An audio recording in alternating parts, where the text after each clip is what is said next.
हिंदू धर्म में क्यों की जाती है वृक्ष की पूजा? शास्त्रों के अनुसार जो व्यक्ति एक पीपल, एक नीम, 10 इमली, 3 कैथ, 3 बेल, 3 आंवला और 5 आम के वृक्ष लगाता है, वह पुण्यात्मा होता है और कभी नरक के दर्शन नहीं करता। इसी तरह धर्म शास्त्रों में सभी तरह से वृक्ष सहित प्रकृति के सभी तत्वों के महत्व की विवेचना की गई है। आखिर वृक्षों की पूजा के पीछे क्या है वैज्ञानिक, धार्मिक और प्राकृतिक कारण? वृक्ष हमारे जीवन और धरती के पर्यावरण में महत्वपूर्ण भूमिका निभाते हैं। वृक्ष से एक और जहां ऑक्सीजन का उत्पादन होता है तो दूसरी ओर यही वृक्ष धरती के प्रदूषण को खत्म करने में महत्वपूर्ण भूमिका निभाते हैं। दरअसल यह धरती के पारिस्थितिकी तंत्र को संतुलन प्रदान करते हैं। वृक्ष औषधीय गुणों का भंडार होते हैं। नीम, तुलसी, जामुन, आंवला, पीपल, अनार आदि अनेक ऐसे वृक्ष हैं जो हमारी सेहत को बरकरार रखने में मददगार सिद्ध होते हैं। वृक्ष से हमें भरपूर भोजन प्राप्त होता है, जैसे आम, अनार, सेवफल, अंगूर, केला, पपीता, चीकू, संतरा आदि ऐसे हजारों फलदार वृक्षों की जितनी तादाद होगी उतना भरपूर भोजन प्राप्त होगा। आदिकाल में वृक्ष से ही मनुष्य के भोजन की पूर्ति होती थी।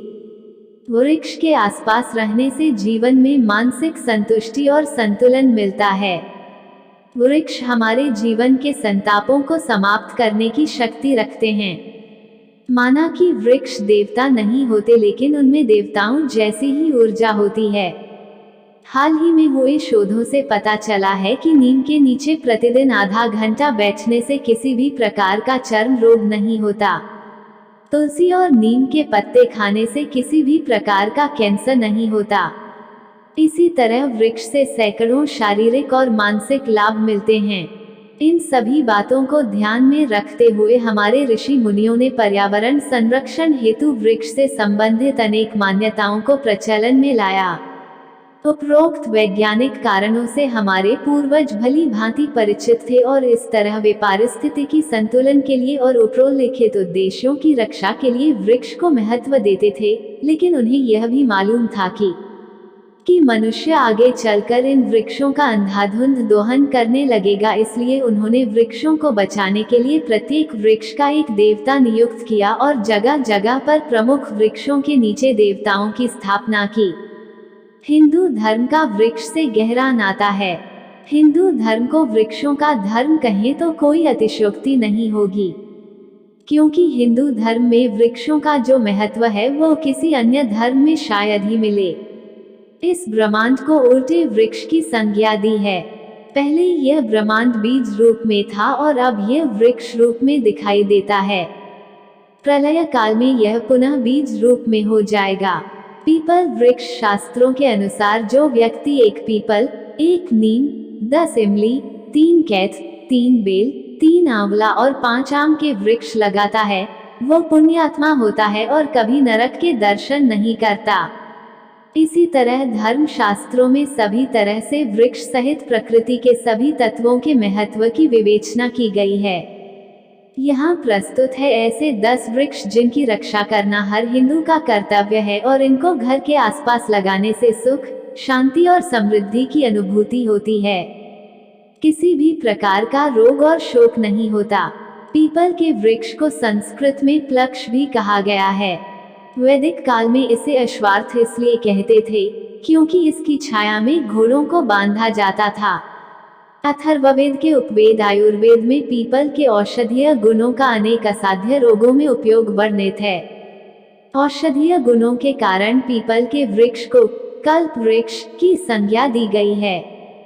पीपल के वृक्ष में जड़ से लेकर पत्तियों तक 33 कोटि देवताओं का वास होता है और इसलिए पीपल का वृक्ष प्रातः पूजनीय माना गया है। उक्त वृक्ष में जल अर्पण करने से रोग और शोक मिट जाते हैं।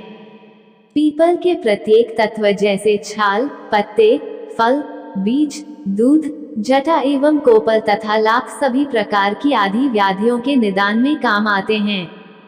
हिंदू धार्मिक ग्रंथों में पीपल को अमृत तुल्य माना गया है। सर्वाधिक ऑक्सीजन निःसृत करने के कारण इसे प्राणवायु का भंडार कहा जाता है। सबसे अधिक ऑक्सीजन का सृजन और विषैली गैसों को आत्मसात करने की इसमें अकूत क्षमता है। गीता में भगवान कृष्ण कहते हैं, हे पार्थ, वृक्षों में मैं पीपल हूँ।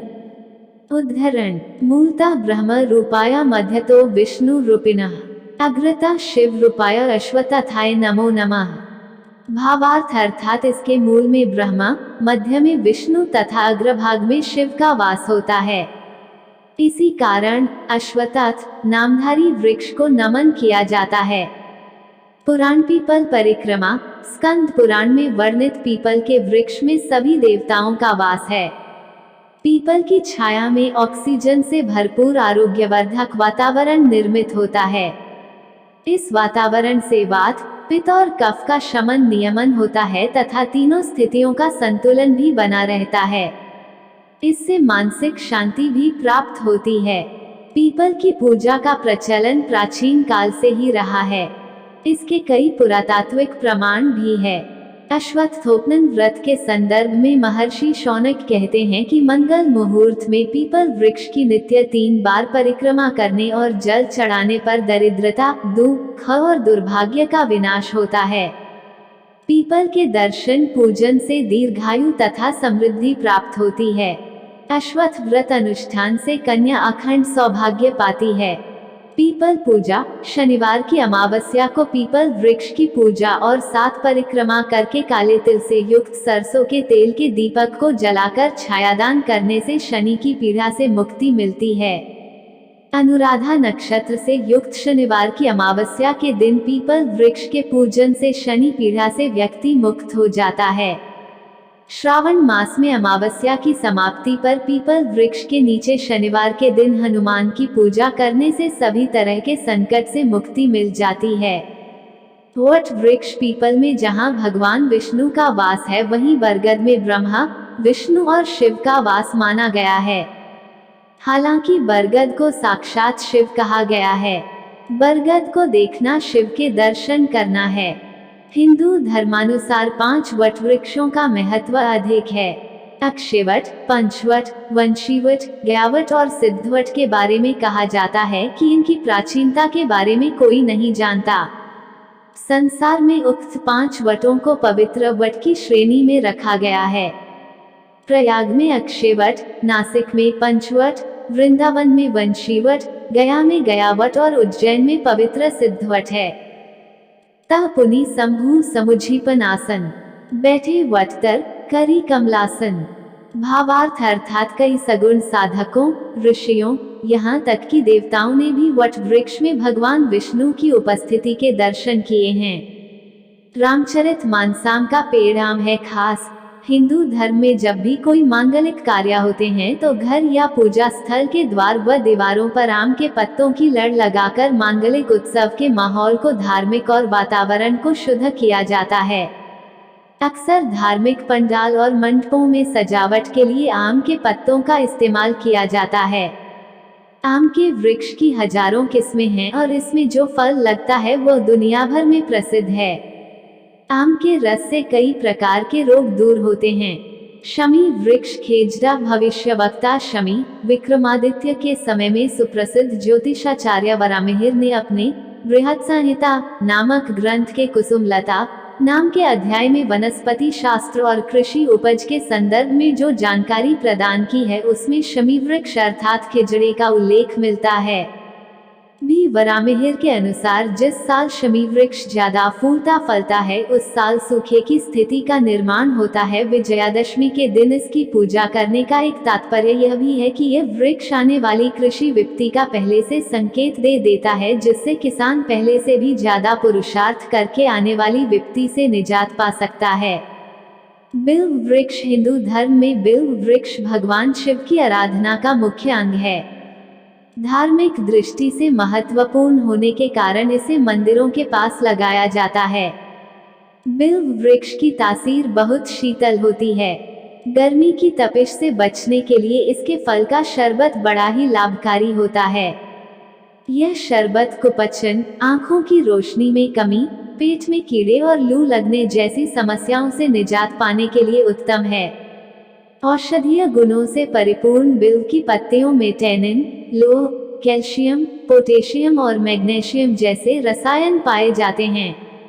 बेल वृक्ष की उत्पत्ति के संबंध में स्कंद पुराण में कहा गया है कि एक बार देवी पार्वती ने अपनी ललाट से पसीना पोंछकर फेंका, जिसकी कुछ बूंदें मंदार पर्वत पर गिरी, जिससे बेल वृक्ष उत्पन्न हुआ।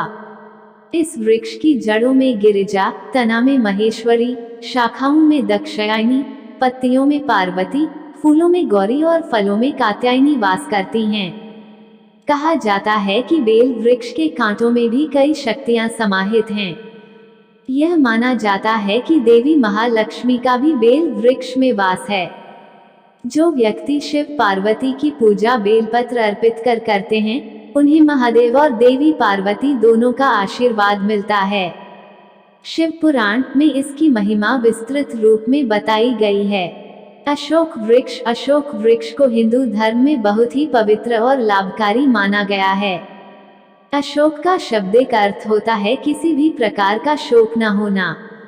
मांगलिक एवं धार्मिक कार्यों में अशोक के पत्तों का प्रयोग किया जाता है। माना जाता है कि अशोक वृक्ष घर में लगाने से या इसकी जड़ को शुभ मुहूर्त में धारण करने से मनुष्य को सभी शोकों से मुक्ति मिल जाती है। अशोक का वृक्ष वात पित्त आदि दोष, अपच, तृषा, दाह, कृमि, शोथ, विष तथा रक्त विकार नष्ट करने वाला है। यह रसायन और उत्तेजक है। इसके उपयोग से चर्म रोग भी दूर होता है। अशोक का वृक्ष घर में उत्तर दिशा में लगाना चाहिए, जिससे गृह में सकारात्मक ऊर्जा का संचारण बना रहता है। घर में अशोक के वृक्ष होने से सुख, शांति एवं समृद्धि बनी रहती है एवं अकाल मृत्यु नहीं होती। अशोक का वृक्ष दो प्रकार का होता है, एक तो असली अशोक वृक्ष और दूसरा उससे मिलता जुलता नकली अशोक वृक्ष। नकली अशोक वृक्ष देवदार की जाति का लंबा वृक्ष होता है। इसके पत्ते आम के पत्तों जैसे होते हैं। इसके फूल सफेद, पीले रंग के और फल लाल रंग के होते हैं। असली अशोक का वृक्ष आम के पेड़ जैसा छायादार वृक्ष होता है। इसके पत्ते 8-9 इंच लंबे और 2-2.5 इंच चौड़े होते हैं। इसके पत्ते शुरू में तांबे जैसे रंग के होते हैं, इसलिए इसे ताम्रलव भी कहते हैं। इसके नारंगी रंग के फूल वसंत ऋतु में आते हैं, जो बाद में लाल रंग के हो जाते हैं। सुनहरे लाल रंग के फूलों वाला होने से इसे हेमपुष्पा भी कहा जाता है। नारियल का पेड़, नारियल का वृक्ष। हिंदू धर्म में नारियल के बगैर तो कोई मंगल कार्य संपन्न होता ही नहीं। नारियल का खासा धार्मिक महत्व है। 60 फुट से 100 फुट तक ऊंचा नारियल का पेड़ लगभग 80 वर्षों तक जीवित रहता है। 15 वर्षों के बाद पेड़ में फल लगते हैं। पूजा के दौरान कलश में पानी भरकर उसके ऊपर नारियल रखा जाता है। यह मंगल प्रतीक है। नारियल का प्रसाद भगवान को चढ़ाया जाता है। पेड़ का प्रत्येक भाग किसी न किसी काम में आता है। ये भाग किसानों के लिए बड़े उपयोगी सिद्ध हुए हैं। इसे घरों के पाट, फर्नीचर आदि बनाए जाते हैं। पत्तों से पंखे, टोकरियां, चटाइयां आदि बनती हैं। इसकी जटा से रस्सी, चटाइयां, ब्रश, जाल, थैले आदि अनेक वस्तुएं बनती हैं। यह गेंदों में भी भरा जाता है। नारियल का तेल सबसे ज्यादा बिकता है। नारियल के पानी में पोटेशियम अधिक मात्रा में होता है। इसे पीने से शरीर में किसी भी प्रकार की सुन्नता नहीं रहती।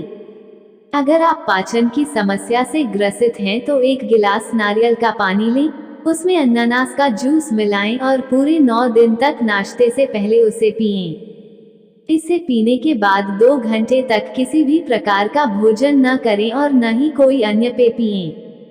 नारियल के गूदे का इस्तेमाल नाड़ियों की समस्या, कमजोरी, स्मृति नाश, पल्मोनरी अफेक्शंस, फेफड़ों के रोगों के उपचार के लिए किया जाता है। यह त्वचा संबंधी तथा आंतड़ियों संबंधी समस्याओं को भी दूर करता है।